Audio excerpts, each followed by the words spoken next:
안녕하십니까. 안교수의 바깥세상 톡톡입니다. 요즘 베이징이 당황하는 거는 이제 미국하고 한번 붙어야 되는데, 야, 우리가 너무 전선을 넓혔다고 이제 당하고 있는 겁니다. 뭐 옛날 소비에트는 미국하고 빡세게 붙었지만 경제전쟁, 기술전쟁은 안 했어요. 미국하고 군비 경쟁만 했습니다. 왜냐하면 그 당시에는 소비에트 블록 경제권하고 자유주의 경제권하고 분리돼 있었어요. 그 다음에 기술도 소비에트 독자 기술 개발 체제가 있었고, 미국이기 때문에 뭐 미국하고 뭐 이 기술 전쟁 할 이유가 없었어요. 근데 이제 중국은 소비에트하고 좀 다르게 무역 전쟁 하고 있잖아요. 왜냐면 중국 경제 성장이 결국 미국에 의존한 거기 때문에.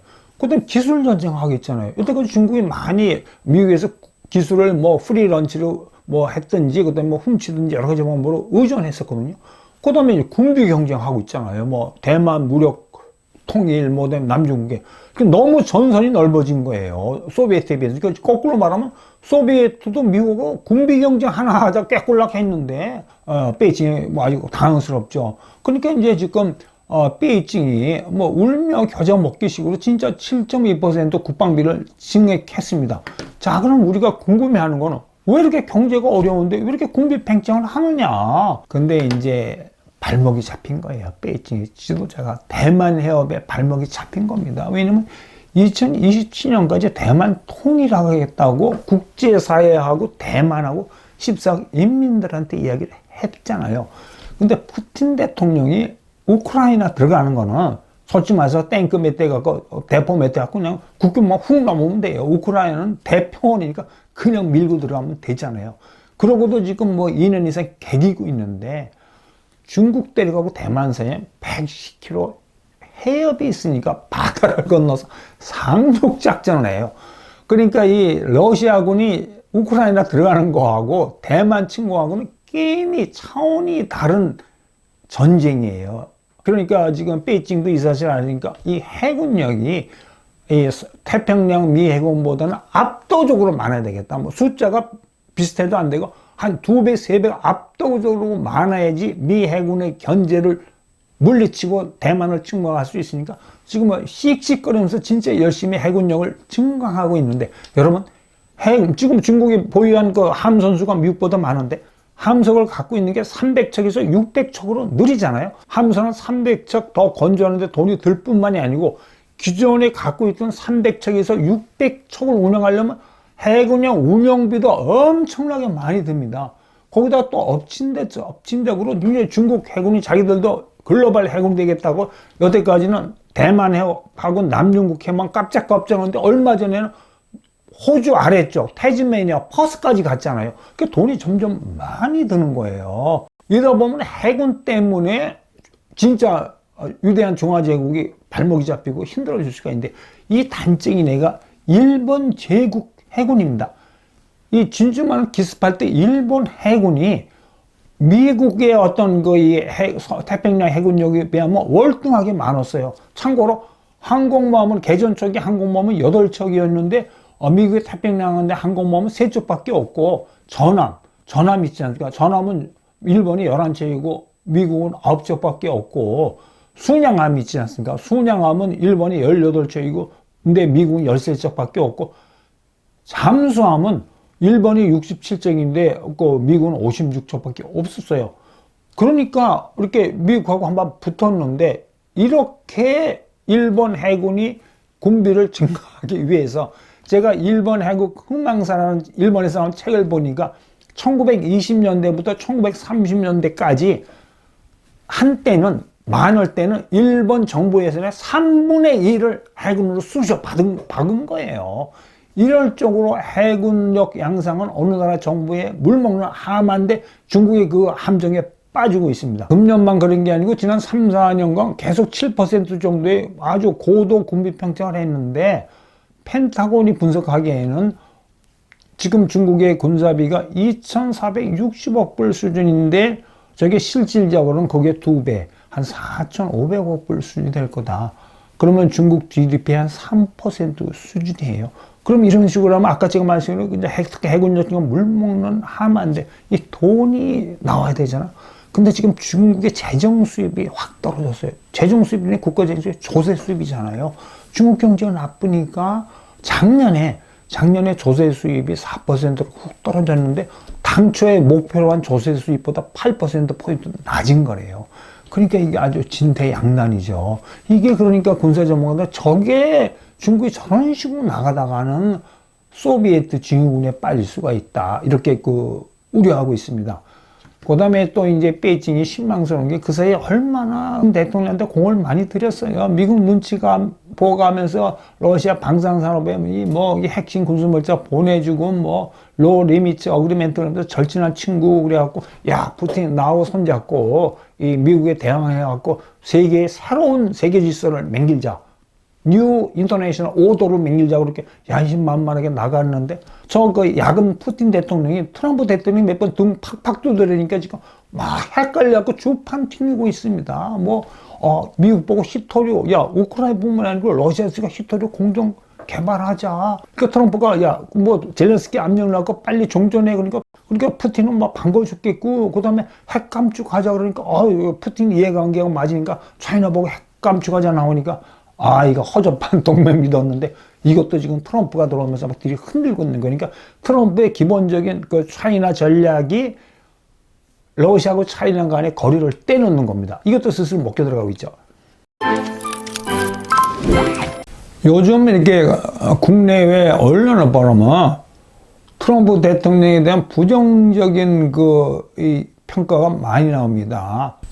지금 트럼프 하는 거 보면 너무 산만하게 멕시코 때렸다, 캐나다 때렸다, 젤렌스키 때렸다, 유럽, 나토 때렸다 날리고 무슨 일관성이 없지 않느냐. 그러니까 특히 이제 언론이 하니까 저런 식으로 동맹 후드로 패면은 전통적인 70년 나토하고 미국은 동맹 체제가 깨진다고 지금 난리지 않습니까? 제가 보기에는 그렇지 않아요. 아메리칸 퍼스트 이거는 절대로 산만한 정책이 아니고 차이나 배신 쪽으로 미국의 자원을 몰아가기 위해서 국제관계나 미국의 도메스틱 시스템을 바꾸는 겁니다.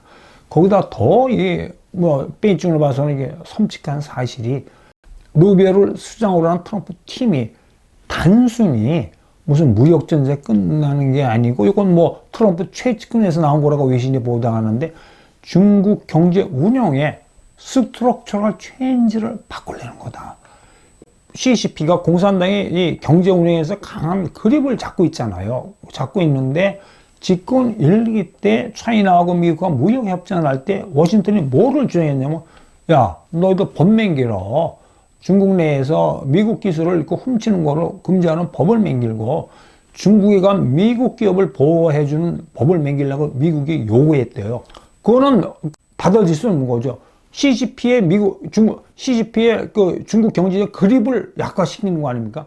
그러니까 이건 안 된다고 강력하게 노했는데 이럴 정도까지만 이 트럼프 팀이 치고 들어가는 건데, 트럼프 대통령이 미중 간의 관계에서는 아주 획기적으로 잘했다고 저는 생각합니다. 저 책은 2018년 미 공군 장군으로 있다 예편한 로버트 스팔딩이 쓴 책인데, 저 책을 제가 읽어보니까 내용이 이래요.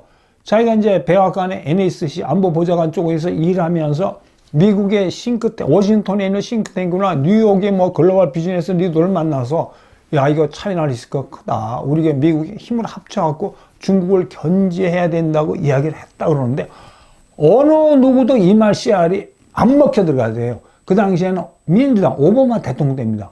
왜냐하면 자기가 딱 분석해보니까 글로벌 CEO들은 중국 시장에서 돈 버는데 혈안이 돼 있고, 그 다음에 워싱턴의 싱크탱크들은 다 차이니스 머니로 받아갖고 차이니스 머니에 취해 있더라는 이겁니다. 그러니까 이게 워싱턴이 합심해갖고 차이나 베이징을 못한 이유에 민주당이 의견이 갈라진 거는데, 지금 트럼프 대통령이 차이나 베이징을 처음에 약간 뚱딴지 같이 막 괴팍하게 밀고 나왔는데, 결국은 그 이후에는 차이나 베이징이 미국 정책의 기본적인 조류가 된 거죠. 이런 측면에서 트럼프 대통령을 정확히 우리가 평가해야 되죠. 국내 신문에 보면 이런 기사가 최근에 막 나와요. 이제 미국 경제 망쳤다. 트럼프 대통령이 저런 식으로 막 너무 중구난방하고 산만하게 이 경제나 대정책을 우려하니까 미국의 성장률이 떨어지고, 그 다음에 미국 경제가 침체될 확률이 40%로 전문가들이 이야기한다. 그 다음에 트럼프 대통령이 취임식 가서 폼 잡든 IT 갑부들 무슨 마크 저커버거 메타 베이조스, 그 다음에 뭐 이런데 이 시가가 최근에 뭐 270조가 확 날라갔다. 그러니까 미국 경제 난리 났다고 이야기하고 있거든요.